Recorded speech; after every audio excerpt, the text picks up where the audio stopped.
Assalamualaikum warahmatullahi wabarakatuh. Yang terhormat Bapak Ibu penguji uji kinerja PPG dalam jabatan tahun 2025. Perkenalkan, saya Agus Chandra, guru mata pelajaran PAI di SMP Negeri 42 Oku, Kabupaten Ogan Komering Ulu, Provinsi Sumatera Selatan. Sekaligus mahasiswa PPG Daljab Batch 2 LPTK UIN Sultan Maulana Hasanuddin Banten. Pada hari ini saya akan melaksanakan praktek mengajar untuk memenuhi uji kinerja PPG Daljab tahun 2025 dengan materi tanda kekuasaan Allah pada kelas 7 SMP Negeri 42 Oku.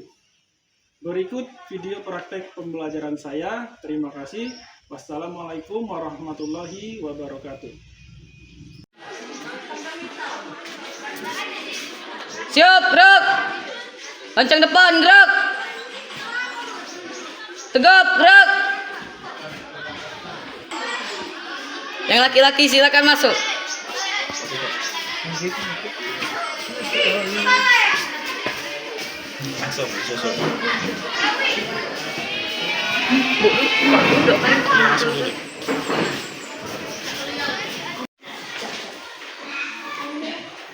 Assalamualaikum warahmatullahi wabarakatuh.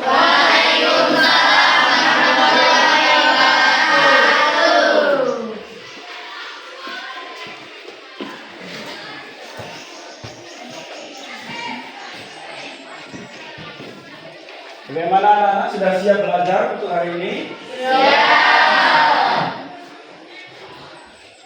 Baiklah, seperti biasa kali ini kita memasuki pelajaran Pendidikan Agama Islam atau PAI.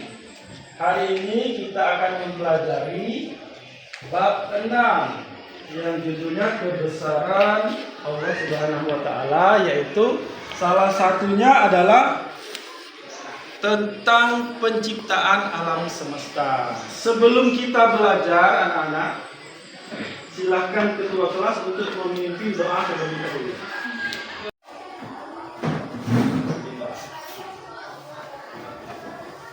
Sudah mulai.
Baiklah anak-anak sekalian, sebelum kita mulai pelajaran, Bapak punya pertanyaan untuk kalian.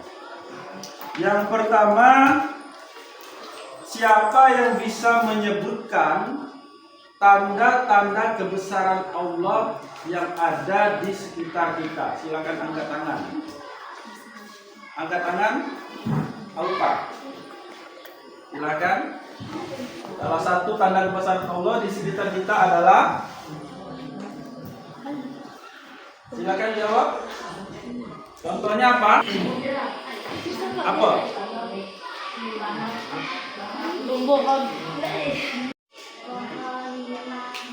Tumbuh-tumbuhan. Ya silakan yang lain, apa lagi tanda-tanda kebesaran Allah? Sabrina? Langit dan bumi. Langit tanpa tiang, ya. Langit itu mengambang, tapi tidak jatuh. Apa lagi? Contoh kebesaran Allah di sekitar kita. Apa yang dilihat di luar? Contohnya apa? Apa lagi? Menciptakan apa yang diciptakan Allah? Manusia. Ya. Hewan. Ya. Yang lain silakan. Yang mau menang. Mengapa kita perlu memahami isi kandungan ayat Al-Quran agar kita bisa apa? Siapa yang bisa menjawab? Mengapa kita harus memahami isi kandungan Al-Quran? Lutfi, kenapa Lutfi mengaji? Kenapa Lutfi mengkaji ayat Al-Quran? Supaya kita bisa apa? Salah satunya bisa membaca. Setelah membaca kita tahu artinya. Setelah tahu artinya kita tahu maknanya. Setelah tahu maknanya kita bisa bersyukur, ya. Kita mensyukuri nikmat yang diberikan oleh Allah Subhanahu wa taala. Salah satunya dengan Allah telah menciptakan kita sebagai manusia yang sempurna, bisa berjalan, bernapas, ya, bisa bergerak, kita bisa makan, minum, istirahat, tidur, kalau capek kita bisa belajar, ya. Itu salah satunya. Kemudian Bapak sampaikan tujuan pembelajaran kita pada kali ini adalah, Bapak bacakan ya,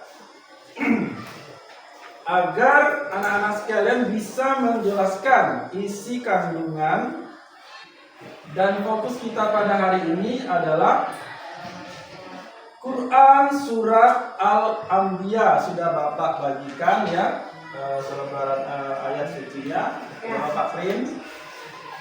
Quran surat Al-Anbiya ayat 30. Itu yang pertama. Yang kedua, Al-Quran surat Al-A'raf ayat 54.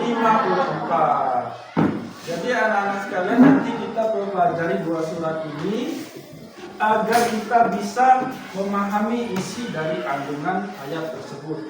Dan juga terdapat satu ilmu tajwid yang ada pada kedua surat tersebut, yaitu gunnah.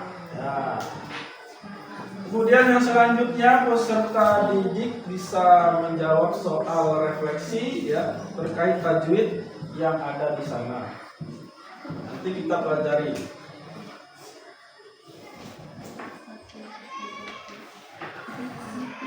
Sebelum kita mempelajari ayat tersebut, kita saksikan video berikut ini.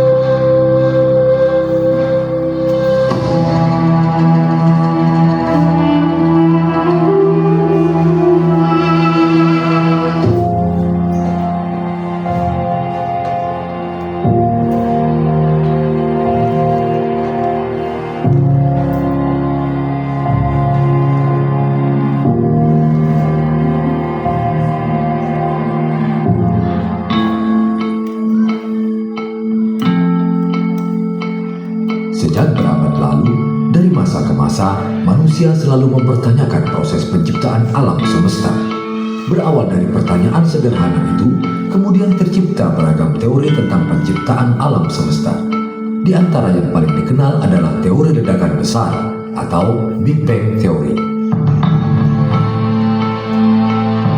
Hal tersebut tentu karena keberadaan akal pada manusia.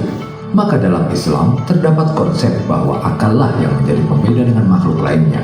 Maka keberadaan akal adalah kunci untuk memahami penciptaan alam semesta bagi kehidupan manusia sendiri, serta jalan untuk mengenal Allah sebagai penciptanya. Maka kemudian lahirlah sains. Meski begitu, sains hanyalah sebuah metodologi yang disusun berdasarkan aktivitas akal manusia dalam upaya memahami, memprediksi, dan menjelaskan fenomena alam semesta ini. Sains bukanlah kebenaran mutlak. Ia terus berubah dan berkembang dari masa ke masa seiring pencapaian akal manusia dalam ilmu pengetahuan ketika memahami setiap fenomena semesta. Disinilah peran Al-Quran yang turun sebagai wahyu dari Allah Subhanahu wa Ta'ala. Di dalamnya sangat banyak petunjuk dan informasi yang hakikatnya mengandung ilmu pengetahuan dan fenomena yang baru belakangan terbukti oleh hasil sains modern. Betapa luasnya ilmu Allah yang 14 abad lalu telah tertuang dalam kitab mulia, tanpa disadari oleh manusia, bahkan kaum muslimin sendiri, karena keterbatasan perkembangan ilmu pada saat itu. Di antara ayat yang mengindikasikan keterkaitan Al-Quran dengan pentingnya sains adalah firman Allah, Inna fi khalqis samawati wal ardi wa ikhtilafil laili wan nahari la ayatin li ulil albab alladhina yadhkuruna Allaha qiyaman wa qu'udan wa 'ala junubihim wa yatafakkaruna fi khalqis samawati wal ardi ربنا ما خلقت هذا باطلا سبحانك فقنا عذاب النار.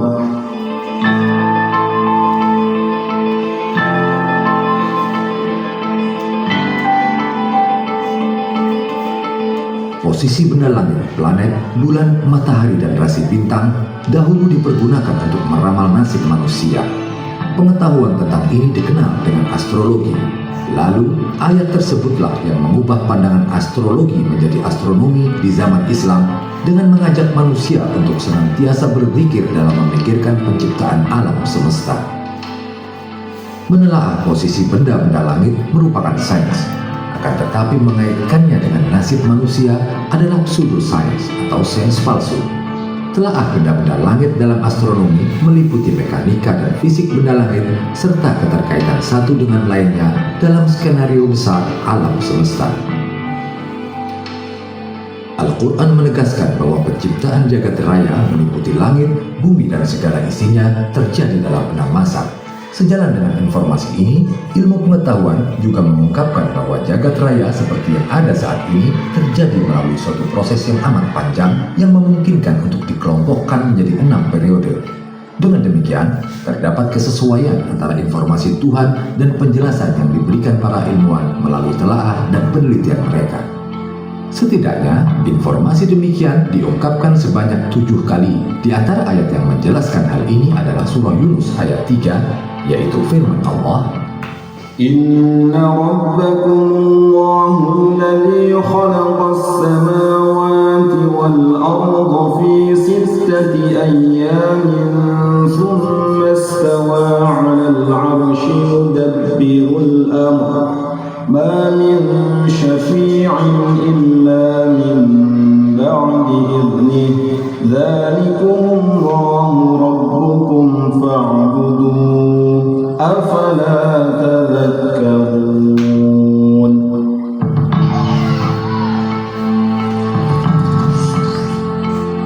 Kata yaum yang berarti hari pada ayat tersebut dimaksudkan sebagai rentang waktu atau periode penciptaan, bukan seperti hari yang dipahami manusia saat ini. Hari atau masa yang disebut dalam ayat ini dalam tuntutan agama hanya Allah saja yang mengetahui berapa lamanya. Dalam Al-Quran terdapat beberapa informasi tentang masalah ini. Ada ayat yang menyebut bahwa satu hari di sisi Allah sama dengan 1000 tahun dalam hitungan manusia. Seperti firman-Nya dalam surah Al-Hajj ayat 47 sebagai berikut. Wa inna yawman 'inda rabbika ka'alfi sanatin mimma تعدون. Pada ayat lain dijelaskan bahwa satu hari itu sama dengan 50.000 tahun dalam hitungan manusia. Keterangan ini seperti yang disebutkan dalam surah Al-Ma'arij ayat 4 sebagai berikut. تعرج الملائكة والروح إليه في يوم كان مقداره 50,000 سنة. Menurut Abdullah Yusuf Ali dalam The Holy Quran Text Translation and Commentary, kata yaum atau bentuk tunggal dari ayam disetarakan dengan kata dalam bahasa Inggris age atau aeon. Sedangkan oleh Abdus So'o, seorang ahli tafsir abad ke-16, kata yaum disetarakan dengan pengertian peristiwa atau naubat. Memperhatikan berbagai pendapat itu, jelaslah kata yaum lebih tepat bila diterjemahkan sebagai tahap atau periode atau masa. Dengan demikian, kalimat fi sittati ayyam dalam ayat-ayat tersebut lebih tepat untuk diterjemahkan sebagai dalam 6 masa. Sebagai tambahan informasi yang tak kalah menarik, kata yaum yang berarti hari diulang sebanyak 365 kali di dalam Al-Quran. Hal itu sangat akurat dengan jumlah hari dalam setahun. Apakah itu suatu kebetulan? Wallahu a'lam bishawab. Merujuk dari surah An-Nazi'at, Profesor Thomas Jamaluddin dalam buku Menjelajah Kekuasaan Langit Menembus Kedalaman Al-Quran mengungkapkan bahwa 6 hari dapat bermakna 6 proses evolutif, sejak penciptaan alam semesta pertama kali sampai penciptaan manusia sebagai jenis makhluk terakhir yang diciptakan Allah. Proses dari penciptaan ini terus berlangsung sampai saat ini dan tidak berhenti pada suatu tahap tertentu. Maka, jika dirinci, ayat-ayat tersebut mengungkapkan secara kronologis 6 masa penciptaan sebagai berikut. Masa pertama dimulai dari ayat 27. أأنتم أشد خلقا أم السماء بناها. Apakah penciptaan kamu yang lebih hebat ataukah langit yang telah dibangunnya? Quran Surah An-Nazi'at ayat 27. Ayat ini menjelaskan tentang penciptaan alam semesta dengan peristiwa Big Bang, yakni ledakan besar sebagai awal lahirnya ruang dan waktu termasuk materi. Berdasarkan analisis astronomi kosmologi, ledakan besar terjadi sekitar 13,7 miliar tahun yang lalu. Penciptaan pertama kali adalah energi dari partikel foton. Dari partikel foton terbentuk proton, neutron, dan elektron, serta partikel lain yang tidak dikenal. Sains menggolongkannya sebagai materi gelap. Dari proton dan elektron terbentuk hidrogen sebagai unsur pertama membentuk bintang. Ya, selanjutnya coba dipegang Qurannya masing-masing. Sudah Bapak print. Surat Al-Anbiya ayat 30. Dipegang masing-masing, sudah ada di meja. Siapa yang mau membaca? Angkat tangan. Al-Anbiya ayat 30. Yang mau membaca silakan. Kelompok 1, 2, 3, 4. Lain dengarkan, simak.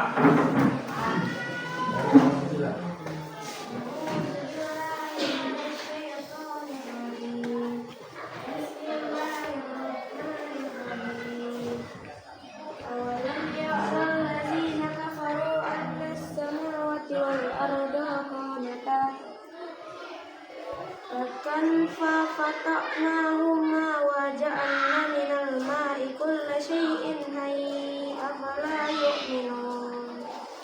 Yang lain mau membaca silakan. Satu kali lagi. Dari kelompok lain. Al-Fatihah ayat 30.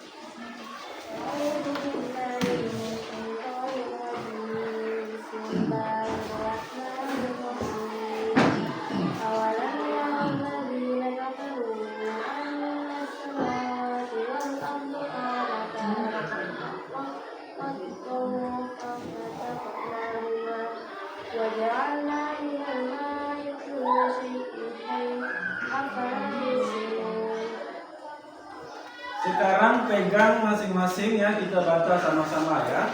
Ya.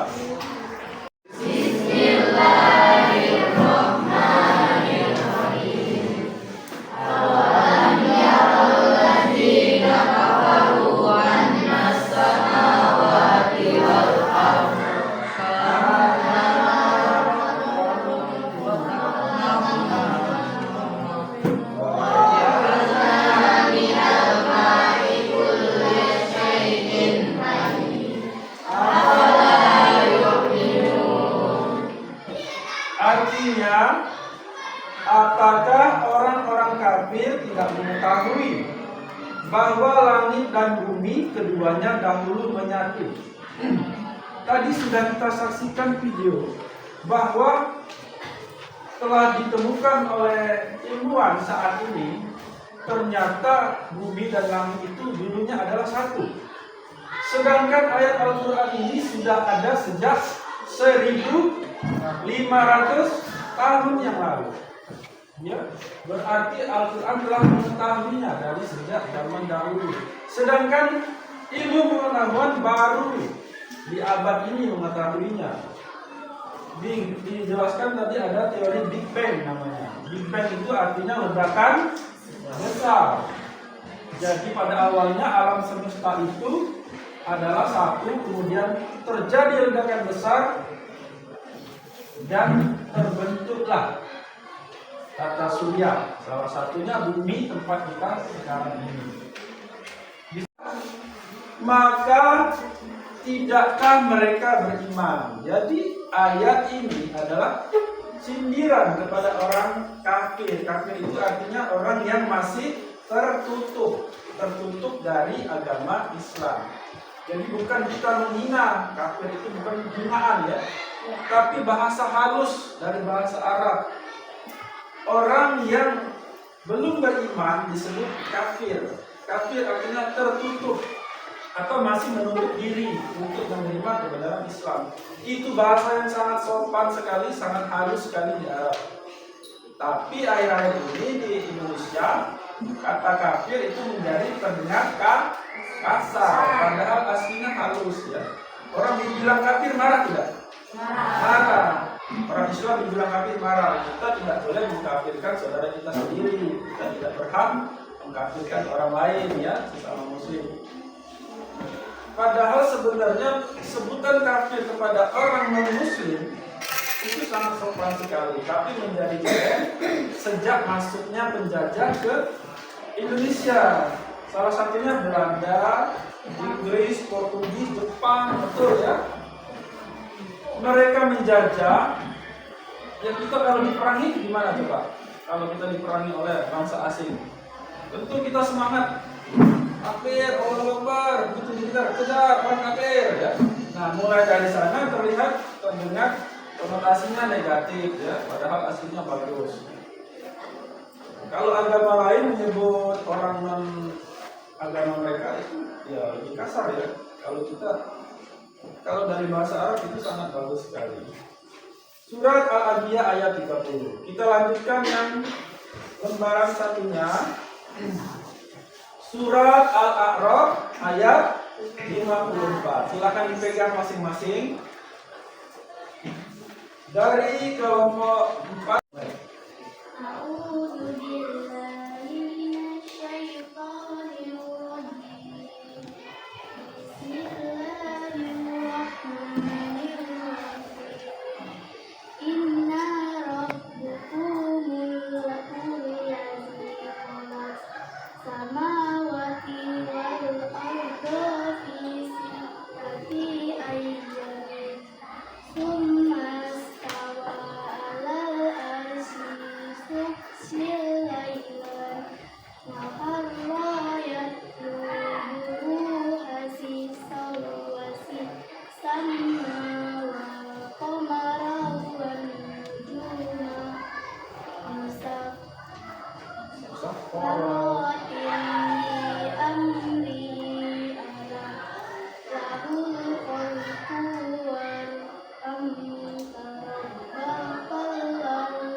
masing-masing yang bisa baca Quran.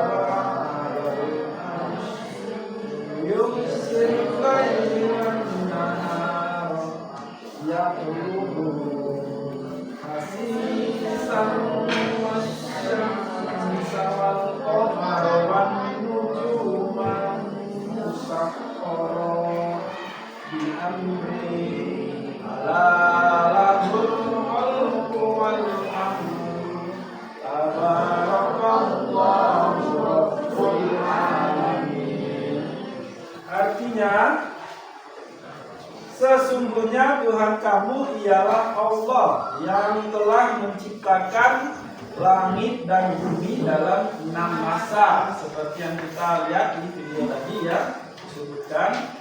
Lalu dia bersemayam di atas aras. Dia menutupkan malam kepada siang yang mengikutinya dengan cepat. Dan diciptakannya pula matahari, bulan, dan bintang-bintang, masing-masing tunduk kepada perintahnya. Ingatlah, menciptakan dan memerintah hanyalah hak Allah. Maha suci Allah, Tuhan semesta alam.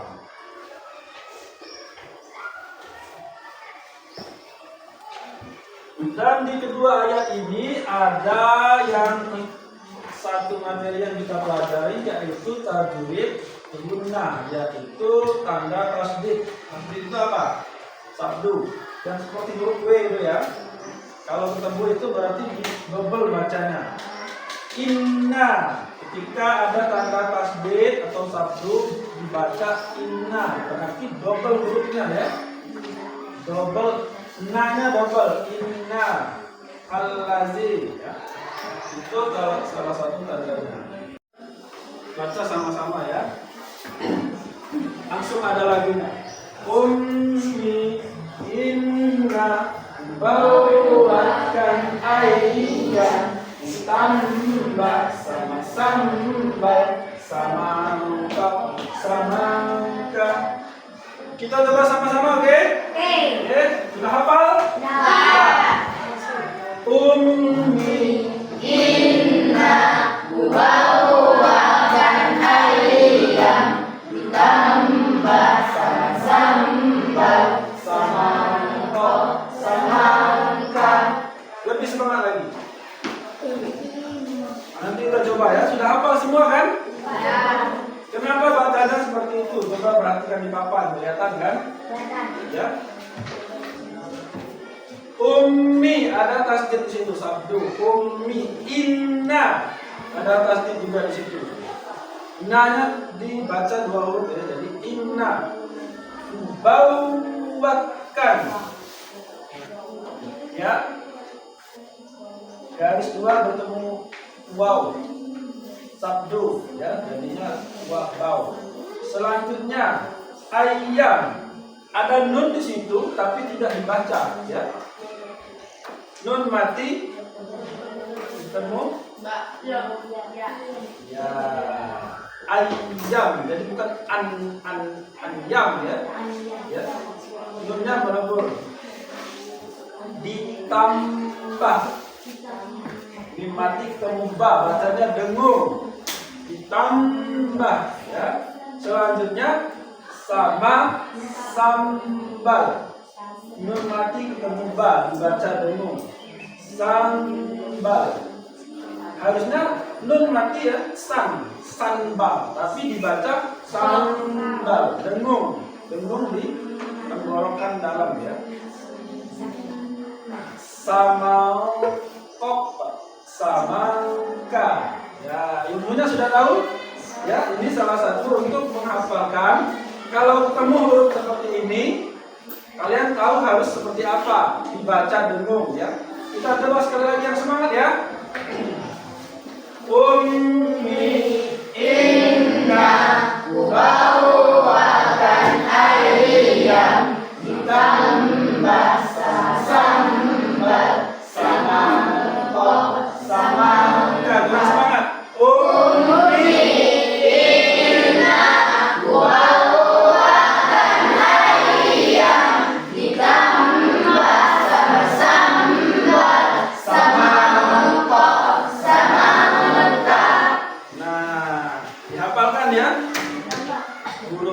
diingatkan. Jadi kalau ketemu huruf-huruf tanda-tanda baca seperti itu sudah tahu cara membacanya.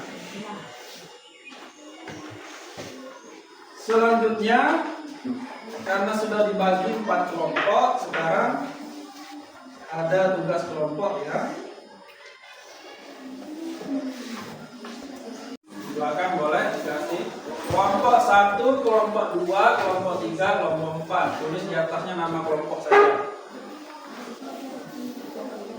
Sudah ditulis nama kelompok 1, 2, 3, 4. Semua boleh menulis ya. Yang ada kertas ada pena. Sudah nama kelompok? Soal yang pertama adalah membaca surat Al-Anbiya yang sudah kita laksanakan tadi. Surat Al-Anbiya ayat 30 dan surat Al-A'raf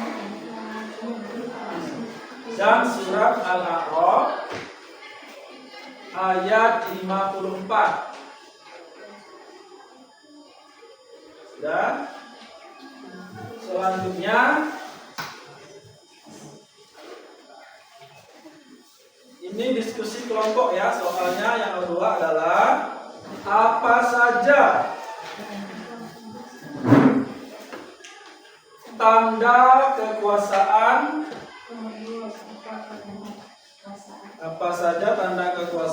Allah yang disebutkan dalam ayat tersebut. Sudah? Soal selanjutnya, berikan contoh penerapan tanda kekuasaan Allah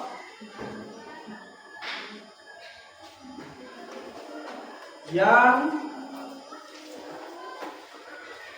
kalian temukan di lingkungan sekitar. Selanjutnya, mengapa kita perlu bersyukur atas tanda-tanda tersebut. Sudah?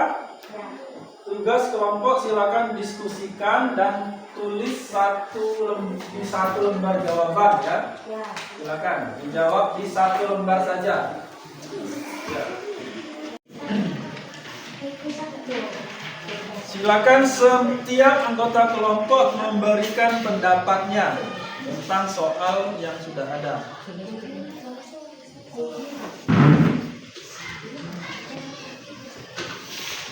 Sudah dibaca ayatnya, artinya sudah, tinggal menjawab pertanyaan. Semua kelompok harus aktif ya, memberikan jawaban, masukan.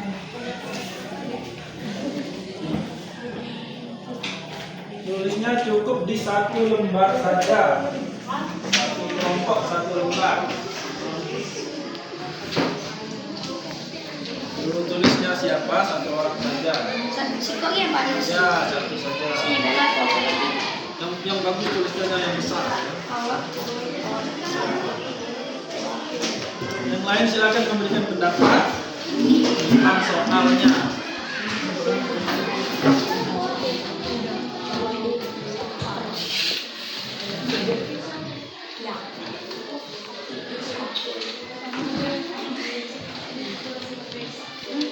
Ada ditulis. Nah, sekarang pikirkan jawabannya, ini soal enggak? Pikirkan jawabannya. silakan memberi masukan. Bagaimana, semua kelompok sudah selesai? Kelompok 1, kelompok 2, kelompok 3, kelompok 4. Sekarang kita mulai mempresentasikan hasil diskusi kalian. Yang pertama silakan kelompok 1, Sabrina.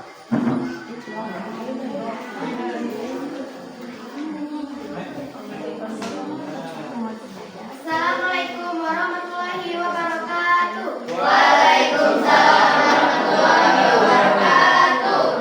Perkenalkan, nama saya Sabrina Masya Kodopa dari perwakilan kelompok 1.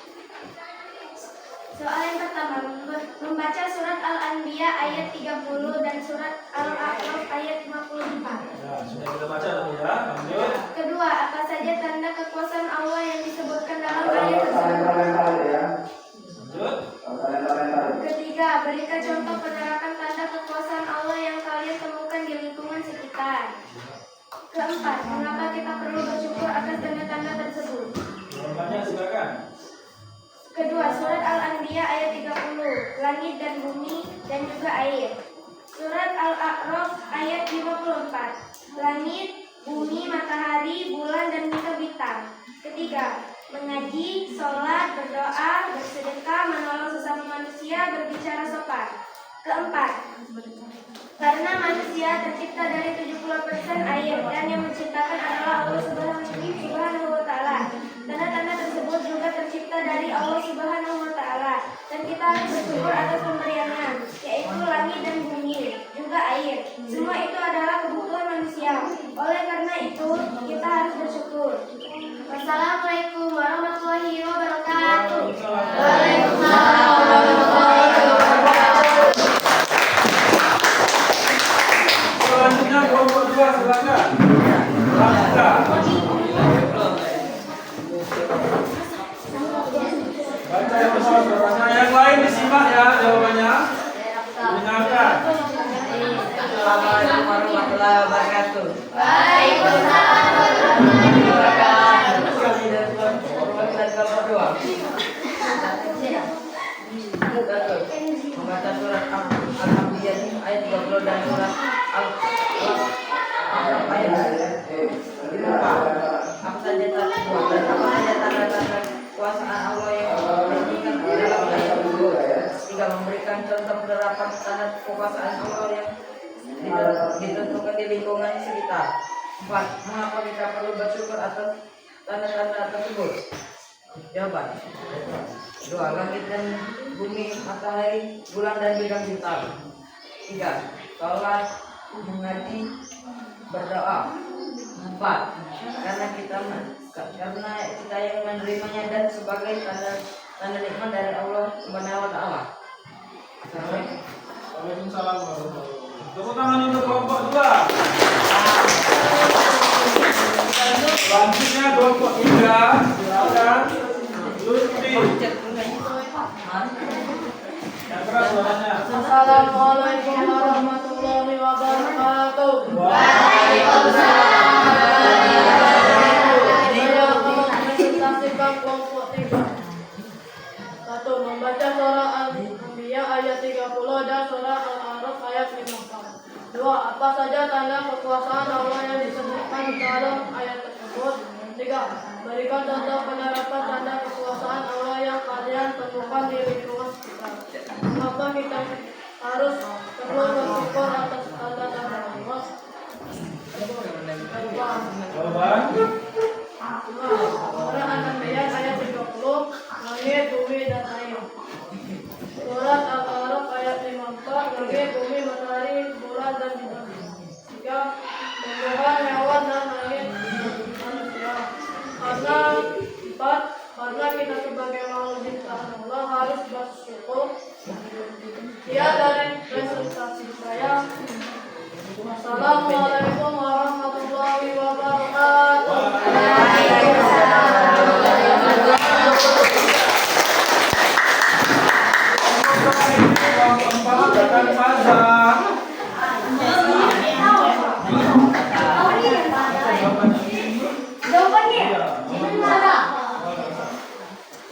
Assalamualaikum warahmatullahi wabarakatuh.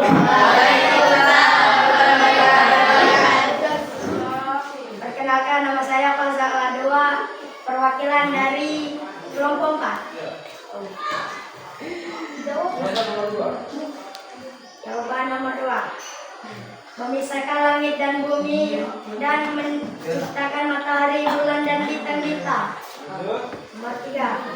Pohon, rumah, langit, bumi, manusia. Karena kita harus bersyukur atas nikmat Allah Subhanahu wa taala.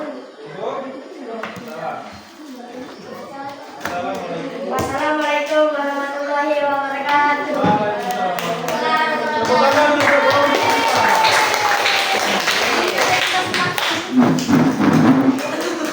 Baiklah peserta didik sekalian, demikian telah kita pelajari dua surat, yaitu surat Al-Anbiya ayat 30 dan Al-A'raf ayat 54 beserta bacaan tajwidnya. Insya Allah bisa ya? Bisa. Kalau ketemu tanda baca seperti itu. Dan yang terakhir adalah pertanyaan Bapak.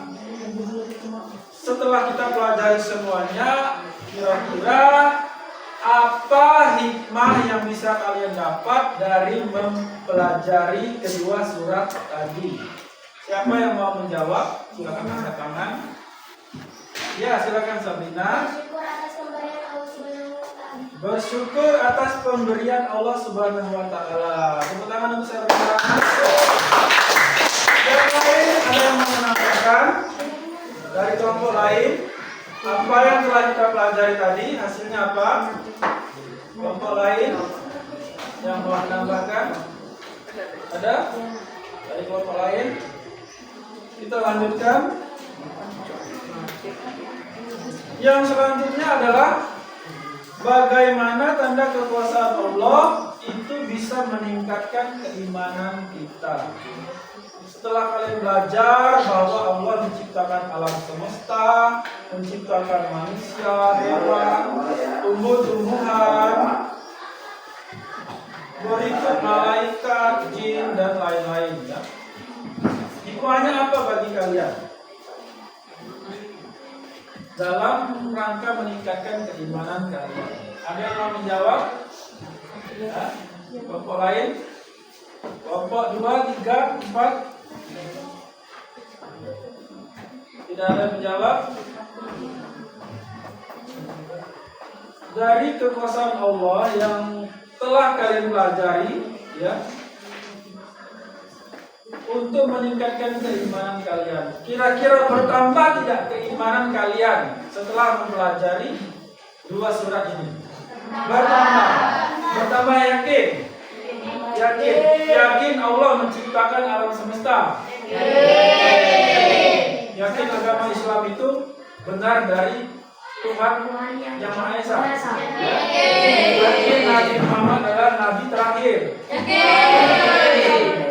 La ilaha illallah Muhammadur Rasulullah. Tiada Tuhan selain Allah. Nabi Muhammad utusan Allah. Agama kita adalah Islam. Alhamdulillah.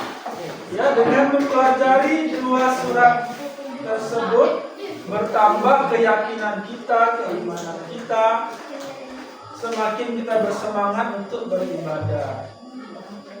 Cara mengungkapkan rasa syukur kita adalah dengan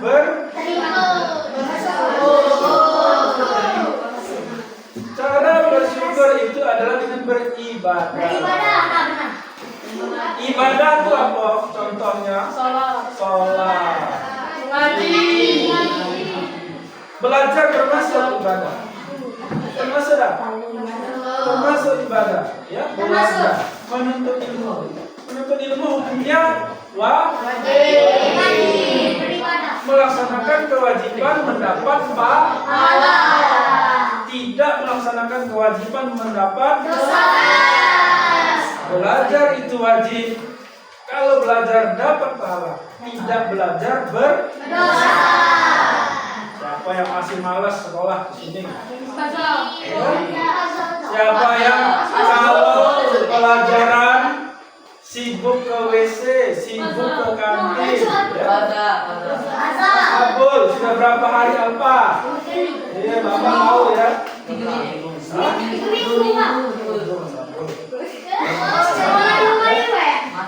Belajar itu wajib, melaksanakan kewajiban berpahala, tidak belajar berarti berdosa.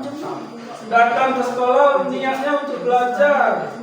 Kalau bermain-main sudah melenceng dari niatnya, ya. Dan baiklah anak-anak sekalian, demikian pembelajaran kita pada hari ini.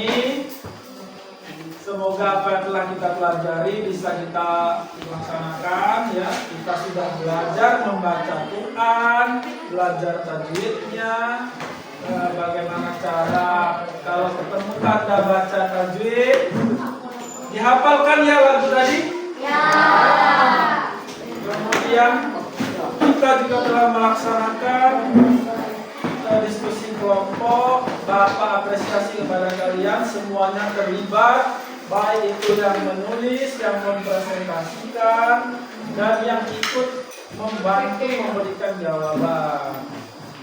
Tepuk tangan untuk kita semua. Selanjutnya silakan kepada ketua kelas untuk memimpin doa.